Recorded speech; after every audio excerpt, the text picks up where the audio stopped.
I'm going to talk to you about one important subject, that the recent decisions of the Cabinet on foreign direct investment. Foreign direct investment in multi-brand retail, foreign direct investment in single brand retail, some changes because that decision stood notified, foreign direct investment in civil aviation, in the broadcasting sector, and in the power generation. These are the 5 decisions that have been taken. The backdrop has to be understood to what motivate the government to take some initiatives. Investments in retail have been engaging the attention of successive governments over the last 15 years. India embarked on the path of economic liberalization when we opened up our economy to connect with the rest of the world, realizing that we live in a world which is interconnected, interdependent. When you look at the flow of information today, at the press of a button, flow of capital, and this is how nations are engaging with each other. We came out with a foreign direct investment policy in 1996. The sectors were defined. Each sector does not have foreign direct investment 100%. There are sectoral caps. Like the broadcasting may have 26%. The television may have up to 74%. And same is the case with the other sectors. Defense has only 26%. Telecommunication has 74%. Each country has its own policy. Some of these sectors where FDI is permitted, it comes under automatic route, where no approvals are required, but RBI registers and the approvals follow. They don't have to go through the FIPB scrutiny route.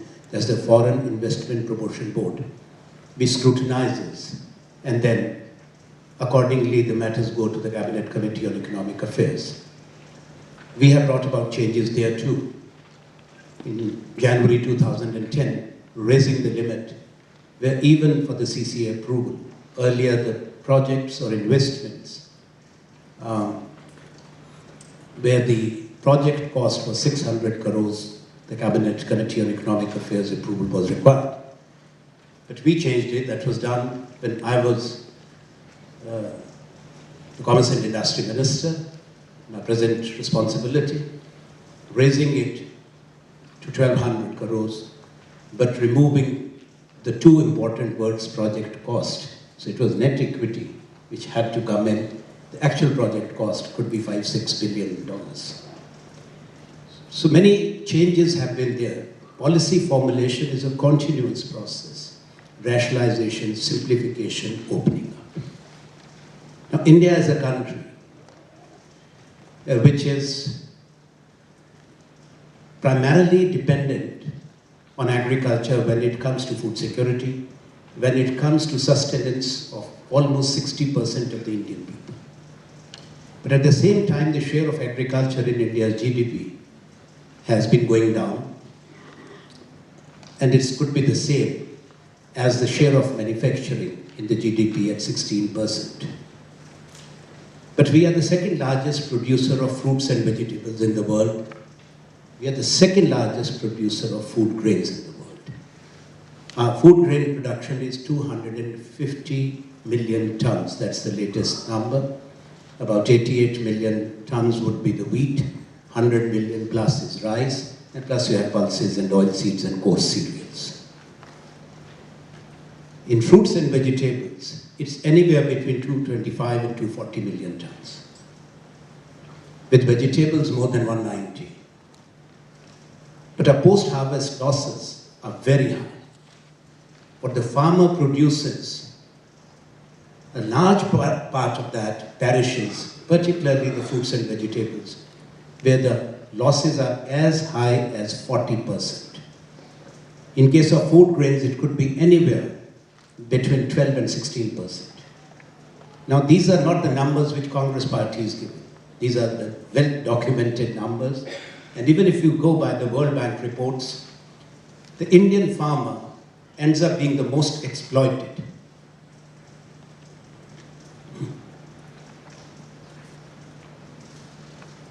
क्योंकि जो हमारा किसान पैदा करता है खेत में मेहनत करके, उसको उसका पैसा नहीं मिलता, कम मिलता, किसान को मंडी में आना पड़ता, 10% कमीशन देना पड़ता है, और कई बार फसल के जो उसको पैसा मिलता है वो ट्रांसपोर्ट जो गाड़ी में ट्रक में डाल के सामान लाता है, मंडी तक पहुंचता है, मंडी की कमीशन देने के बाद उसके पास कुछ पैसा नहीं बचता। कई बार सड़क पर किसानों को, पूरे देश में देखते होंगे आप, आलू है, सब्जियां हैं, लाखों टन सड़कों पर किसान फेंक देता है, कर्जे में दब जाता है, बैंकों से कर्जा लेते हैं, उसके बाद अगर ना दे पाए, स्वाभिमानी है, देश में बड़े संख्या में आत्महत्याएं होती हैं। कोई साल, कोई महीना, कोई हफ्ता ऐसा नहीं जब किसानों को आत्महत्या ना करनी पड़ी। इसीलिए यूपीए की सरकार ने एक बड़ा कदम उठाया था, किसानों की ऋण माफ़ी करने का। 72,000 करोड़ के कर्जे यूपीए वन की सरकार ने हमने माफ़ किए थे, और अभी भी प्रावधान है उनको कर्जा मिले। पर उससे ज़्यादा हमको सोचना कि उनको अपनी मेहनत का कीमत मिले, उनको अपनी फसल का सही दाम मिले, और जो नष्ट हो जाता है वो दुकान में भी पहुँचे, हर कस्बे में, हर महानगर में, और रसोई में भी पहुँचे। जो ना दुकान तक आया, ना रसोई तक आया, उसका क्या लाभ। दुनिया में बड़े देशों ने, प्रगतिशील देशों ने एक इंटीग्रेटेड चेन बनाई, एक इंफ्रास्ट्रक्चर, इसको कोल्ड चेन भी कहा जाता है, कि वो गांव से अगर उठेगा, पहले तो फसल किसान के खेत से ली जाए, उसको उसकी कीमत वहीं पर मिले, उसके बाद क्या उसमें सीधा बाजार जा सकता है बिकने के लिए, क्या कोल्ड स्टोरेज में रखा जा सकता है, किसका जूस बन सकता है, किसका अचार बन सकता है, किसका जैम बन सकता है, वो वहीं पे निर्णय करके, ये कोल्ड चेन का हिस्सा होता है। और फ्रंट एंड उसको कहते हैं, जब वो नगर में पहुंच जाए, महानगर में पहुंच जाए, और दुकान के अंदर आपको मिले। ये मुख्य बात है जो हमने निर्णय लिया मल्टी ब्रांड रिटेल का, वो किसान और उपभोक्ता दोनों को सामने रख के, और कुटीर और लघु उद्योग को, स्मॉल एंड मीडियम इंडस्ट्री, उनको सामने रख के हमने अपनी नीति बनाई। और ये नीति ऐसी नहीं कि सरकार ने तय किया, हमने कैबिनेट नोट चला दिया और निर्णय हो गया। हमने पूरी दुनिया में देखा क्या हो रहा था, केवल डेवलप्ड कंट्रीज में नहीं, जो हमारी तरह के मुल्क हैं, हमारी तरह के प्रगतिशील देश हैं, कई देश जो कृषि प्रधान हैं, चीन है, इंडोनेशिया है, मलेशिया है, थाईलैंड है, ब्राज़ील है, मेक्सिको है, हमने सबका अध्ययन करा हमारे अधिकारियों ने। उसके बाद देश में चर्चा शुरू की। इस निर्णय को लाने के लिए किसानों के संगठनों से, उपभोक्ता परिषदों से, सामाजिक संगठनों से, औद्योगिक संगठनों से, राज्य सरकारों से, कोई एक राज्य का सरकार, मुख्यमंत्री ये नहीं कह सकते, मुझे मालूम है आज बीजेपी ये कहती है, या हमारे कोलिशन पार्टनर ने जो छोड़कर चले गए बंगाल में, कि केंद्र ने चर्चा नहीं की। ये सरासर गलत है। This is an untruthful statement and politically dishonest. I say it with all the force of truth at my command. ये डिस्कशंस का दौर सब स्टेक होल्डर्स के साथ 18 महीने चला, और इसमें कई तरमीम हुई। फिर जो रिपोर्ट बनी, एक प्रक्रिया होती है नीति बनाने में, कमेटी ऑफ सेक्रेटरीज की। कमेटी ऑफ सेक्रेटरीज ने इस पे कई बार चर्चा की। उसको कैबिनेट सेक्रेटरी देश के उसकी अध्यक्षता करते हैं, और हर विभाग के सेक्रेटरी उसमें शामिल होते हैं कि किस राज्य ने क्या कहा, और 3 स्तर पर 3 ट्रैक्स में ये कंसल्टेशन प्रोसेस हुआ। एक तो पार्लियामेंट की स्टैंडिंग कमेटी ने किया, दूसरा food and consumer affair ministry ने किया, तीसरा हमारे मंत्रालय DIPP ने किया। ये सही है कि इसका मुख्य कार्य की जिम्मेवारी हमारे अधिकारियों, हमारे मंत्रालय पर थी। अपने स्तर पर मैंने हर मुख्यमंत्री से बात करी, हर मुख्यमंत्री को पत्र लिखा। केवल एक मुख्यमंत्री से मैंने निजी मुलाकात नहीं की, ना फोन पर बात की, पर हमारे सचिव ने उनके मुख्य सचिव को कहा और मैंने पत्र उनको जरूर लिखा, क्योंकि वो चुने हुए मुख्यमंत्री हैं और वो एकमात्र जो मुख्यमंत्री हैं उनका नाम है नरेंद्र मोदी। बाकी मैंने सबसे बात की। और जब चर्चा हुई बीजेपी की कई सरकारों ने, क्योंकि हम राजनीतिक दल को देख के, रंग को देख के तो ये चर्चा नहीं हो रही थी, हम तो देश के हित को देखते हुए, किसान के, उपभोक्ता के हित को देखते हुए हम सोच रहे थे। तो बीजेपी की 2 राज्य की सरकारों ने इसके पक्ष में कहा। एक तो हिमाचल प्रदेश जहां मेरा जन्म हुआ था, दूसरा गुजरात की सरकार। लिखित इन्होंने कहा कि FDI आनी चाहिए, मल्टी ब्रांड रिटेल। कर्नाटक का भी मिश्रित रवैया था, उनकी प्रतिक्रिया भी नकारात्मक नहीं थी। कुछ राज्यों को अपनी रिजर्वेशंस थी। जिस सब तरह का लेफ्ट फ्रंट है उनकी अपनी रिजर्वेशंस थी। इन सारी चीजों को मद्देनजर रख के हमने नीति बनाई जो भारत की जमीनी हकीकत को देखकर बनी है, हमारी विविधता को देखकर, हमारे आर्थिक और सामाजिक विषमताओं को मद्देनजर रख के। This policy has a distinct Indian signature. We have not copied a model or a policy of any other country. In all the countries which I named, not the developed but the developing and the emerging countries, there is no conditionality. हमने condition लगाई।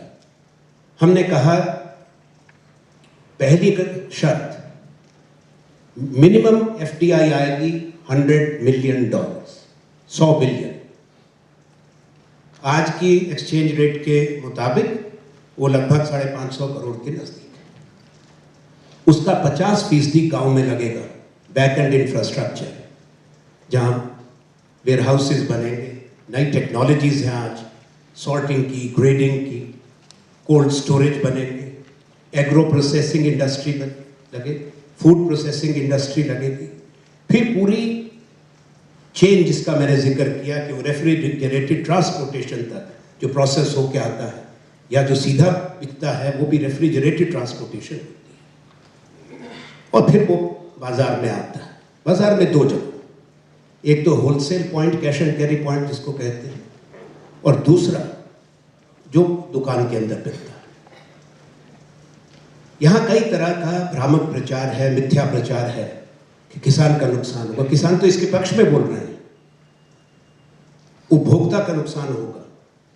आज किसान को मान लीजिए प्याज चलता है महाराष्ट्र में, गांव से निकलता है कि 2 रुपए 3 रुपए में, नासिक की मंडी तक जब पहुंचता है, कोई महाराष्ट्र से होंगे वो जानते होंगे इसके बारे में, उसकी कीमत 8-9 रुपए पहुंच जाती है।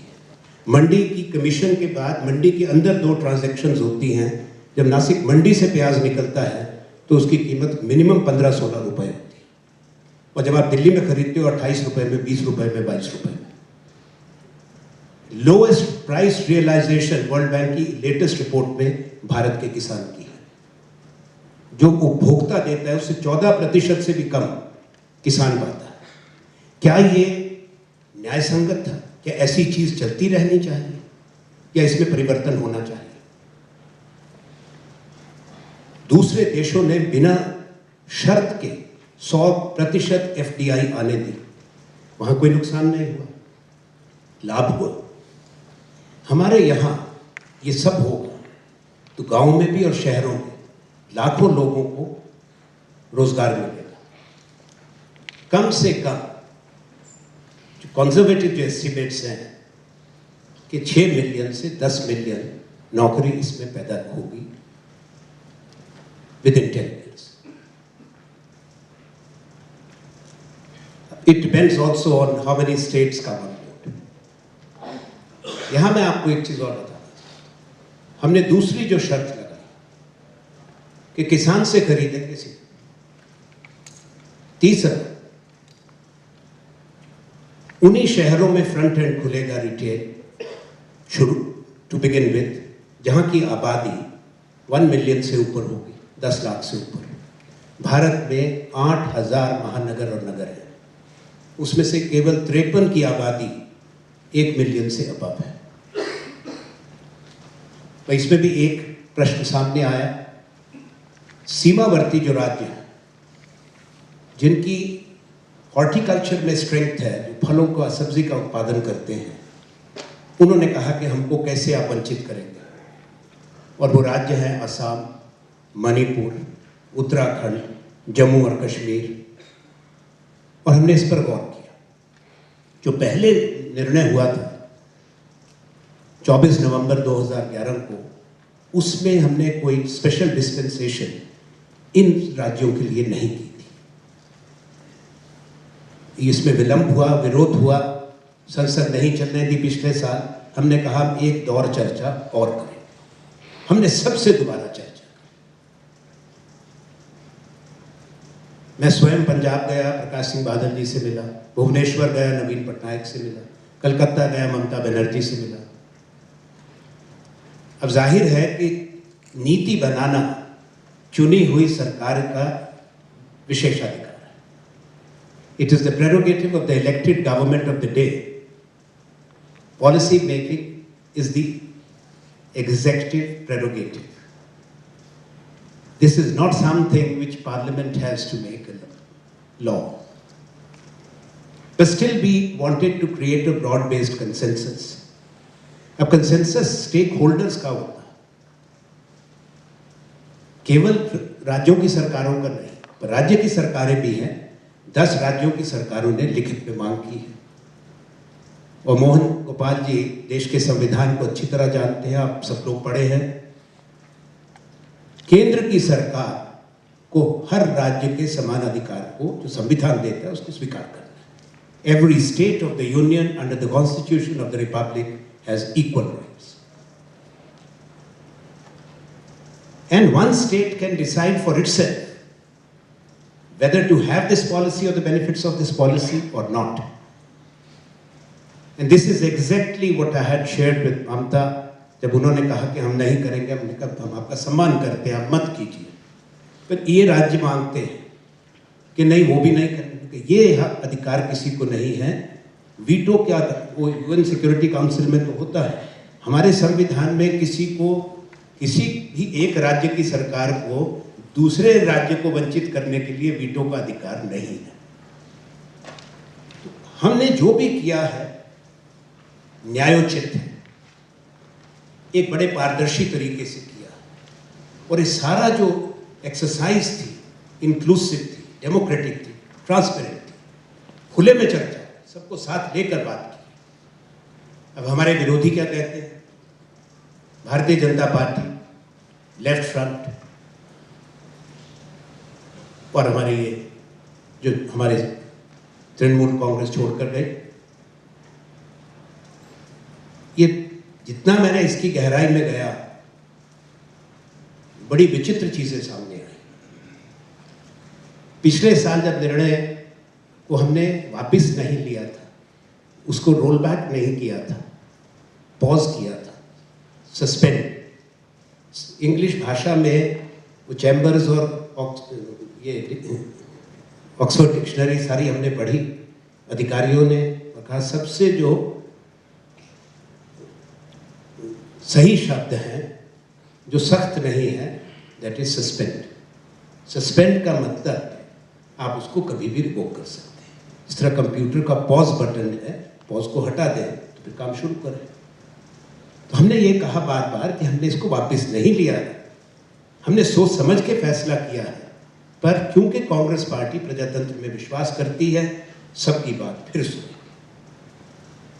अब कोई उनमें से अगर 2, 5 अगर कहें कि हम नहीं करते, क्योंकि अभी भी नवीन पटनायक जी की प्रतिक्रिया बदली हुई आई। उन्होंने कहा अच्छा किया केंद्र ने राज्यों पर छोड़ दिया, हम भी इस पर विचार करें। पंजाब में परिवार के अंदर ही, अकाली दल के अंदर ही दो मत हो गए, क्योंकि वो देखते हैं कि जब हरियाणा को लाभ होगा, राजस्थान को लाभ होगा, उत्तराखंड को लाभ होगा, दिल्ली को लाभ होगा, कल को हिमाचल में सत्ता परिवर्तन होगा। हिमाचल की सरकार ने भी अभी भी जो पिछले साल के घटना चक्र के बाद चर्चा हुई है, विचार विमर्श, अभी भी लिखित में इनकार नहीं किया। कुछ राज्य हैं जिनकी अपनी राजनीति है। 2 राज्य ऐसे हैं देश में, या 3 कहूं, जहां की डायनेमिक्स और पॉलिटिक्स अलग है। वो पश्चिम बंगाल है, केरल है और त्रिपुरा है। उसका कारण ये है कि लंबे समय तक लेफ्ट फ्रंट भी वहां पर मजबूत रहा है, और अब जो दूसरा भी राज्य है उनको वही मुकाबले में, वही उसी बहस में सारी नीति उलझ जाती है। So it is not that these states do not want to move forward. The people of these states do not want it. They are very progressive. But it is a question of a politics which has been trapped in a discourse which is not taking into reality today's India and the developments that have taken place in our country and globally. एक और चीज कही जाती है हमारे विरोधियों के द्वारा, छोटे दुकानदार को डराने के लिए, कि किराना स्टोर का क्या होगा, what will happen to the small shops? Nothing will happen to the small shops. See, in the year 2000, the then NDA government, ruled by the BJP, allowed organized retail in India. What is organized retail? The big Indian corporates set up these big bazaar, Reliance Fresh, Bharti Fresh, Birlas, Bayanis, they all came. 5,000 store आज organised retail के भारत में हैं, 5,000, और वो 5,000 में से आधे उन राज्यों में हैं, half of them, which are opposed to that deal. Calcutta आप जाएं, जर्मन की चेन है मेट्रो, उसके स्टोर्स हैं या नहीं? स्पेंसर स्टोर्स ये रिटेल के हैं या नहीं, और कलकत्ता में है या नहीं? उत्तर प्रदेश से, आप में से कोई अगर उत्तर प्रदेश के हैं, आगरा से लेकर मेरठ से लखनऊ तक क्या वॉलमार्ट के बड़े स्टोर्स नहीं हैं होलसेल के, जहां से छोटा दुकानदार खरीद के अपनी दुकान में बेचता है? दिल्ली के बाजू में, नॉर्थ वेस्ट दिल्ली में शायद मेट्रो का बड़ा स्टोर है, वहां से लोग दुकानदार खरीद कर लाते हैं, अपने स्टोर में बेचते हैं। अब ये जो बड़े रिटेलर्स आएंगे, इनको सामान लेना है, बेचना है, तो उनको जगह चाहिए इस हॉल से भी दुगनी। हाइपर मार्केट्स इनको कहते हैं, बड़ी बड़ी उनको जगह चाहिए बेचने के लिए। वो कोई हमारी गली मोहल्ले की दुकानों को थोड़े बंद करेंगे, वो तो उनके लिए जगह ही नहीं होगी वहां पर, शहरों में जगह नहीं है। तो उसलिए नीति में क्या, जो पहले भी है कैश एंड कैरी पॉइंट से, जो लाइसेंस्ड रिटेलर है ये उसको बेचेंगे होलसेल प्राइस पर, और वो जो किराना का है लाइसेंस्ड रिटेलर उसी को कहते हैं, वो अपनी दुकान में जाके बेचेगा, MRP लिखा होता है, उसको जो उसमें 5% 7% जो भी मुनाफा होगा उसको फायदा होगा। यही बहस हुई थी जब ऑर्गेनाइज्ड रिटेल हुआ आया था कि छोटा दुकान खत्म हो जाएगी। 96% of the retail trade in 2012 is with the unorganized sector and small retail. Only 4% is the organized retail in India.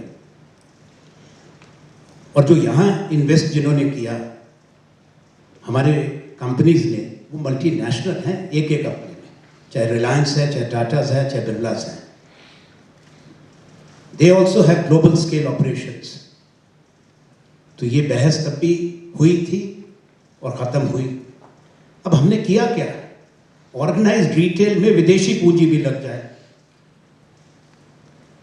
और क्यों ना आए? हमारे बैलेंस ऑफ पेमेंट की समस्या है, ट्रेड अकाउंट का डेफिसिट है, आपके फॉरेन एक्सचेंज रिजर्व इतने रखने हैं कि आप 1 साल का के लिए कोई भी खरीद ये देश कर सके। कुछ साल पहले हम यहाँ तक पहुँच गए थे कि we had enough foreign exchange for 9 months of purchases. Now that has come down to 6 months. There are serious issues. What merit or logic is in this? कि इन्वेस्टमेंट हो, पर फॉरेन डायरेक्ट इन्वेस्टमेंट ना हो, क्यों ना हो? हर sectors में हो सकता है, डिफेंस में हो सकता है, हथियार बनाने में हो सकता है, टेलीकम्युनिकेशन में हो सकता है, पावर सेक्टर में हो सकता है, टीवी चैनल्स में हो सकता है, ब्रॉडकास्टिंग सेक्टर में हो सकता है। जहां किसान का और कंज्यूमर का फायदा उस वहां नहीं हो सकता। ये कहां की सोच है? और जो हमने शर्तें लगाई हैं उससे सबको हमारी नीति के तहत काम करना होगा। और 30% ये भी मैंडेटरी है, जो यहां पर आएगा उसको हमारे छोटे उद्योग से खरीदना होगा, तो देश में मैन्युफैक्चरिंग होगी, उससे एम्प्लॉयमेंट जनरेशन होगी। ये तो सीधी सी बात है। आज भी जो बड़े रिटेलर्स हैं, पहले सिंगल ब्रांड तो ये है जो जिस तरह मार्क्स एंड स्पेंसर है, आइकिया है, जो अपनी product which is branded while manufacturing and while they are the owners of the franchisees of the brand. आप में से काफ़ी लोग समझते होंगे जो खरीदते हैं जाकर कि सिंगल ब्रांड क्या है।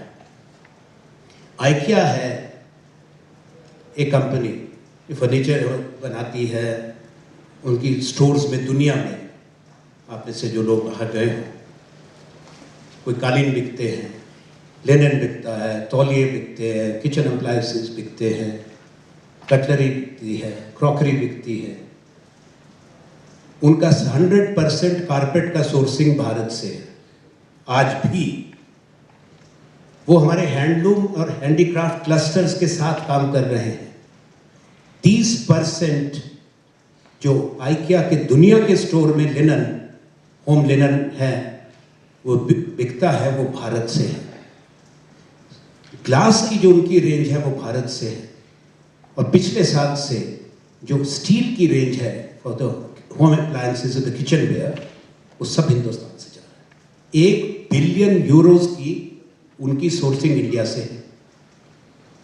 Marks and Spencer single brand है, 700 मिलियन पाउंड्स की लगभग उनकी सोर्सिंग भारत से है। आप खरीदते हैं, कहीं बाहर जाते हैं या मार्क्स एंड स्पेंसर के स्टोर में, आप जो खरीदेंगे वो आपको 25% से 30% महंगा होगा अगर आप उसको लंदन या न्यूयॉर्क में खरीदेंगे। वो सस्ता है। और बनता कहाँ है? चेन्नई में। जाइएगा, you have friends here from Tamil Nadu, go to the Madras SEZ. There's a big garment manufacturing unit which we have. About 30,000 Indians are working there, and I went there and looked at it. The label, out of curiosity, is the Blue Harbor range of Marks and Spencer. When I asked the owner, a very humble man, he said that the entire range of Marks and Spencer is made here. Then you end up buying in a store with a markup of 40-50%. More than what the retail price is in London. So if the manufacturing is all done here, but you open up as a policy, then what they are making there, they'll sell it to the store here. The product is not routed back through London, but the price is routed back through London. That's what you are cutting out. Similarly for Carrefour, Tesco's, they already are sourcing from India. कोई 400 million pound है, कोई 500 million, 700 million है। Walmart जिसका चर्चा आती है, $1 billion is the sourcing from India. तो ये जो सारे लोग बहस कर रहे हैं, राजनीति में हमारा चर्चा होती है, विचार विमर्श भी होता है, विचारों का मतभेद भी होता है, विचारधारा का मतभेद भी होता है। पर अगर लोग सरासर असत्य भाषण करना शुरू कर दें तो तकलीफ होती है। बीजेपी अपने शासनकाल में एक group of ministers is a committee of the cabinet गठित किया इसी विषय पे कि रिटेल आना चाहिए। उसके में सब मंत्रालयों की चर्चा हुई। जब भी कोई नीति बनती है, इंटर मिनिस्टीरियल कंसल्टेशंस होती है। जो चिट्ठी शुरू हुई, क्योंकि मेरे पास कागज है, फाइल है, हमने कल भी उसको देखा है गौर से, हमारे अधिकारी बैठे हैं। वो उस समय के प्रधानमंत्री के सचिव, वाजपेयी जी प्रधानमंत्री थे, और हमारे विभाग के DIPP के सचिव के बीच पत्राचार हुआ. Correspondence started from there. That the Prime Minister is scheduled to go to the United States of America. Some decisions on FDI have to be made. And one of the issues was multi-brand retail. और वो cabinet note जब तैयार होता है, group of ministers का note, it is after all the consultations were completed and the comments of the various departments were received, which is on record, and that note is with us because we are the government of the day. They don't allow Parliament to function. I have repeatedly said, the day Parliament is allowed to function, I'll place it on the table of both the houses. Let people know what the truth is. This BJP was going to allow 100% FDI in multi-brand retail without any conditions. No condition was there. So you must know their true face and expose them for their double speak, double standards and hypocrisy. They are vitiating the political environment of the country. It becomes therefore our duty to show the true picture. वो तो आईना देखना नहीं चाहते, उनको मालूम है. मैंने अपने बयान में कहा है, हमने कैबिनेट के फैसले के बाद बाहर आके चर्चा करी, प्रेस कॉन्फ्रेंस से बोला. डॉक्टर मोहन गोपाल से कल मेरी बात हुई, इन्होंने कहा कि हमारे पास DVD भेज दें, उसको अपनी साइट पर ये लगाएंगे. उसमें पूरी बात हमने विस्तार से करी. अब ममता जी का मैंने बता दिया. लेफ्ट फ्रंट का तो ये है कि ये स्वयं बाहर जाते हैं तो इनसे पूछिए कि ईमानदारी से किसी किताब पर हाथ रखे. ठीक है, वो धर्म को नहीं मानते तो लाल किताब पर हाथ रख के बता दें कि वो, उनके बच्चे, उनके रिश्तेदार ये शॉपिंग मॉल्स में नहीं जाते, ये ब्रांडेड प्रोडक्ट्स नहीं खरीदते.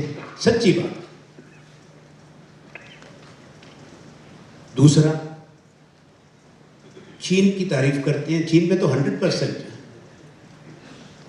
भाई कहाँ, उनको प्रेरणा के स्रोत तो वही है. वहां तो सब कुछ बदला हुआ है. ये भी प्रश्न. बट आई हैव टू से one thing. Congress has to think what is in the larger national interest. जो चुनी सरकार है वो नीति बनाएगी, जिसको साथ करना है वो करे. There could not have been anything more fair that we have left the implementation of the decision to the states. And in the press note, only those 10 states who have asked for it are there. We have kept the window open.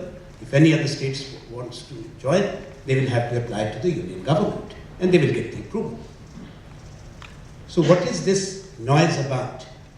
That is the question one has to ask. Yes.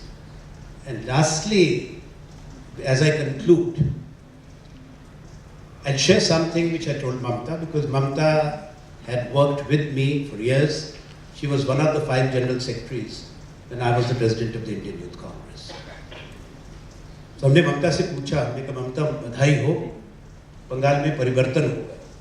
That's what she says, परिवर्तन. अब अच्छा काम होना चाहिए कि हाँ, हमारे यहाँ इन्वेस्टमेंट लाओ, हम काम करना चाहते हैं, पर हम ये नहीं करेंगे, वो नहीं करेंगे. कोई इंडस्ट्री के लिए जो इंडस्ट्रियल जोन्स बनते हैं, ज़मीन नहीं लाई जाएगी, इंडस्ट्रियल जोन नहीं बनेगा. तो हमने कहा अगर सेज नहीं इंडस्ट्रियल जोन्स, हमने कहा कि देखो ममता, हवा में तो मैन्युफैक्चरिंग होगा नहीं. इन्वेस्टर आएगा, कोई इंडस्ट्रियल जोन में लगाएगा, स्पेशल इकोनॉमिक जोन में लगाएगा, तो वो तुमको सोचना पड़ेगा. And you should not remain trapped in the competitive politics with the left. कि उन्होंने बंगाल को जहाँ रखा बैकवर्ड, तभी लोगों ने वोट दिया कि यहाँ चेंज हो, परिवर्तन आए. तो परिवर्तन दिखना चाहिए, उल्टी दिशा में नहीं दिखना चाहिए. This is what I told her. That can only be when you are different from those whom you have defeated and you have got the mandate, the popular mandate from the people. And my last observation is, जो बार बार कहते हैं कि consensus होता है आम सहमति. Consensus, as I said in my first statement after the cabinet decision, must never be confused with unanimity. अब अगर हम ये सोचें कि प्रकाश करात भी राजी हो, गडकरी भी राजी हो, ममता जी भी राजी हो, अच्युतानंदन जी भी राजी हो और हम सबके पास घूमते रहें तो हमको समाधि लेनी पड़ेगी, कोई निर्णय नहीं होगा। धन्यवाद।